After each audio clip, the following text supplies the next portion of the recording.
What's up, War Report family? It's your guy, Ike Jones, right here live from SEC Media Days. The gentleman right here to my left, no stranger to the War Report, Cubelic. How you feeling, man? I'm great. How are you guys? Hey, man, we are glad to be here. Last day, a lot of stuff has happened. A lot of coaches paraded in front of microphones, players going and doing interviews.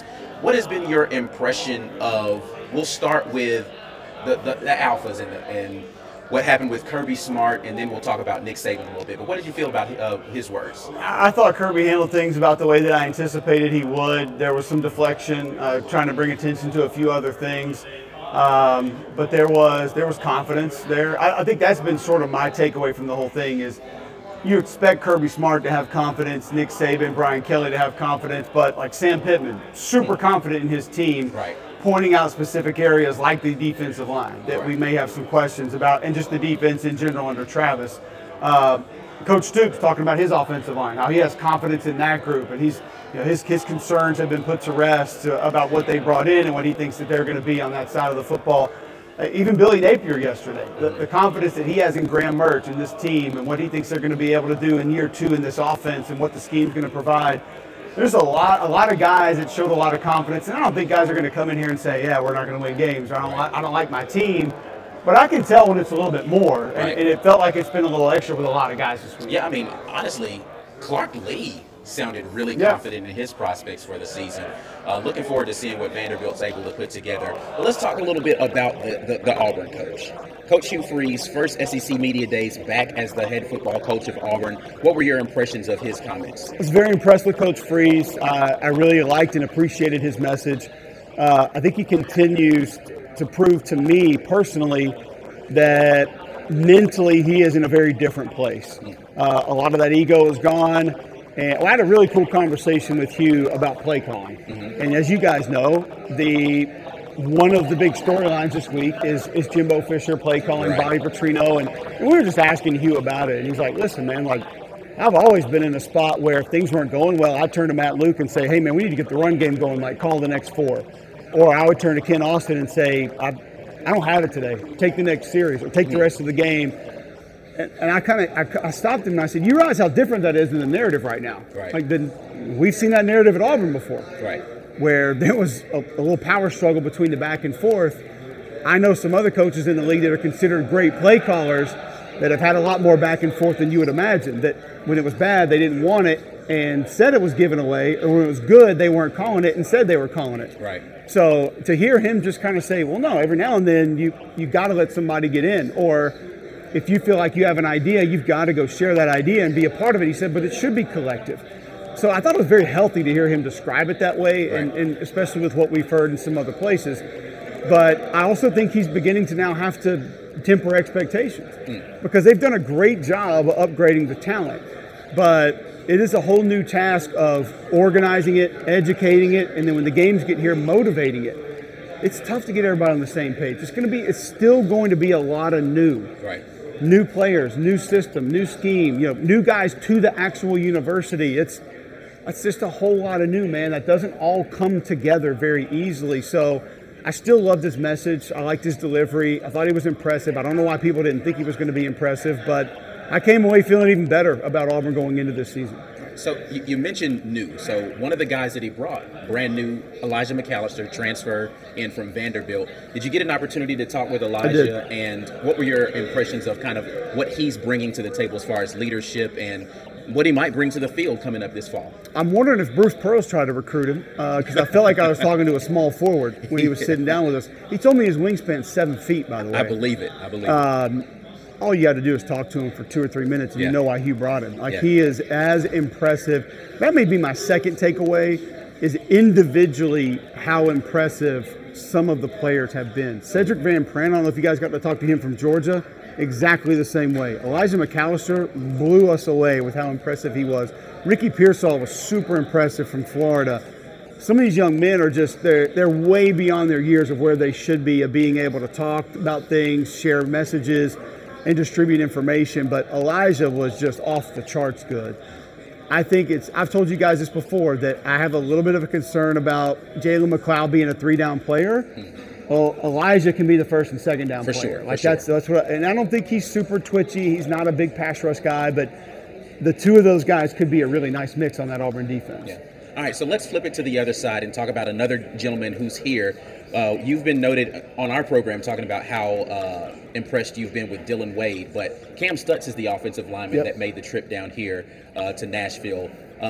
Impressions on him, and what do you feel like the tape says about his ability to play potentially? Like, does this signal maybe that he's going to be one of those guys, a part of the first 5 they tried out there? I think there's a good chance. I think one of the guard spots is open. And I think there are a lot of different options there. I mean, I think you guys know why I think one guard spot's closed, and I think Jake's going to do whatever he can to maintain that. I think center is fine, and I think you may have 2 by about week 5 or 6 that could both play and both be ready to go. Because I don't know if the young kid's going to be ready right out of the gate. Right. I still think I think Gunnar Britton's kind of a back and forth. He could maybe be either or. It's going to depend on need. Right. I don't know if Xavier Miller's going to be ready right away. Right. But I do think Cam's got some versatility. I think his versatility is mainly inside. So if you have a young center that doesn't work out, could he maybe be running with the 2s? If maybe he's a swing guard where he reps both, and then he can be the first one off the bench at either guard spot, and then maybe just give you some reps at either guard spot throughout the course of the game. But they didn't need 5. They needed like 9. Right. And they didn't get to 9, but they need all the bodies that they can to help, because as I've stated this with you guys before too, the biggest issue up front for the last couple of years has not even been what the frontline guys are doing. It's when they're doing that, there's nobody else to go in. Right. And I mean, that is demoralizing to the rest of the team to see players who are not living up to their potential or executing, and you can't take them out because there's nobody else. So you just needed other guys to say, you know what, I want a shot. I'm ready. Give me a shot, and you have the confidence to be able to do that. So I do think he'll contribute one way or the other. Okay. Looking forward to seeing what they're able to do. So now your guy, Greg McElroy, I've gotten messages about his ceiling for Auburn. He said around 7 games, right? Have you guys talked about that at all? And do you feel similarly to him, or are you like, oh, well, they could potentially, a couple bounces No, I here? think what Greg's trying to do, and he and I have had this conversation, is he sees what's happening in the portal and the excitement just over what Coach Freeze is and the potential that it's getting a little out of hand. And we've had a lot of guys call into our show and say, I could see 9. Right. I think they can get to 10. And Greg's just kind of like, all right, I love Hugh.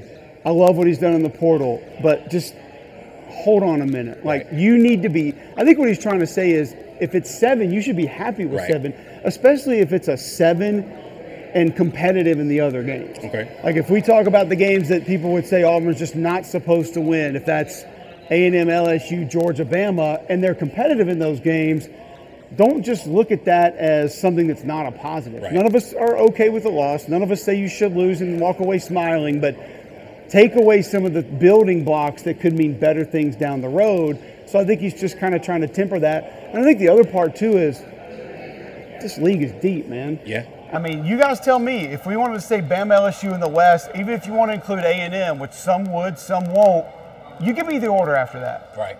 No, it's tough. Because no one really knows. And we can ask 20 people, and we're probably getting 20 different answers. Yeah, because there's a lot to like about Arkansas. I have huge questions about Arkansas. Right. There's a lot to like about Ole Miss, but there are things to be concerned about with Ole Miss. We talked about all that talent that Hugh's upgraded, all these guys from the portal that are going to help and going to be better, but it's a lot new, man. It might not all mesh right away. So, and then A&M even is super talented, but like, what if A&M does have a culture problem? Right. I'm not accusing them. I don't know. I'm not there. How would I know? But if they do, I promise you it's going to show up again. For sure. And I promise you they're not going to be where LSU and Alabama are probably going to be. And even LSU has some depth concerns. I've never been to a media days where people have questioned Alabama the way they are. Yeah. And in the East, like, Kentucky will be better than people think. Tennessee's going to be dangerous. If Missouri gets quarterback figured out, they can be a pretty good football team. Nobody thought Clark would get to 5 last year. Yeah.